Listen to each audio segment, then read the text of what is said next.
সীমান্তে হত্যা ও কাঁটাতার দিয়ে কোনো দেশের সঙ্গে বন্ধুত্ব হয় না, এমন মন্তব্য করে এনসিপি নেতারা বলেছেন, একের পর এক সীমান্ত হত্যা হলেও সরকারের কার্যকর প্রতিবাদ নেই। রাজধানীতে এক আলোচনা সভায় এ কথা বলেন তারা।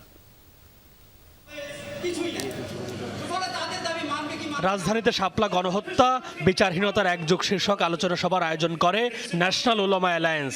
সেখানে শাপলা গণহত্যার বিচার দাবি, সমসাময়িক রাজনীতি ও সীমান্ত পরিস্থিতি নিয়ে কড়া সমালোচনা করেন এনসিপি নেতারা। সীমান্ত হত্যা বন্ধে কার্যকর পদক্ষেপ না নেয় সরকারের সমালোচনা করেন এনসিপি নেতা সার্জিস আলম।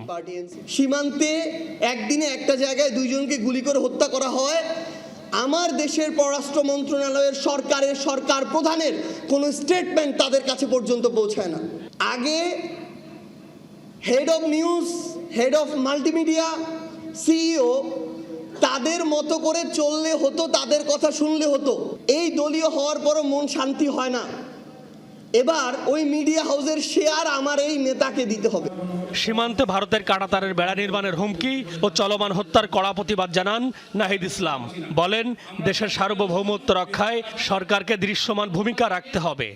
সীমান্তে কাঁটাতার দিয়ে এবং সীমান্তে আমার দেশের জনগণকে হত্যা করে কেউ যদি বন্ধুত্বের কথা বলে, তার সাথে বন্ধুত্ব সম্ভব না। আমরা বিশ্বাস করি এই কাঁটাতার সেই দেশের জনগণই একদিন উপড়ে ফেলে বাংলাদেশের জনগণের সাথে বন্ধুত্ব করবে। সীমান্তকে রক্ষা করার দায়িত্ব এই সরকারের এবং এই দেশের জনগণের।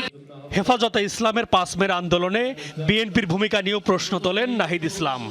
জনগণের একটা বড় অংশ যখন বিপদগ্রস্ত, এরকম একটা রাজনৈতিক হত্যাকাণ্ড হচ্ছে, রাজনৈতিক দল হিসেবে, বিরোধী দল হিসেবে বিএনপির উচিত ছিল সেই আন্দোলনের নেতৃত্ব নেওয়া, আরো বোল্ড ভূমিকা রাখা। M A Aziz, Jamuna news, Dhaka.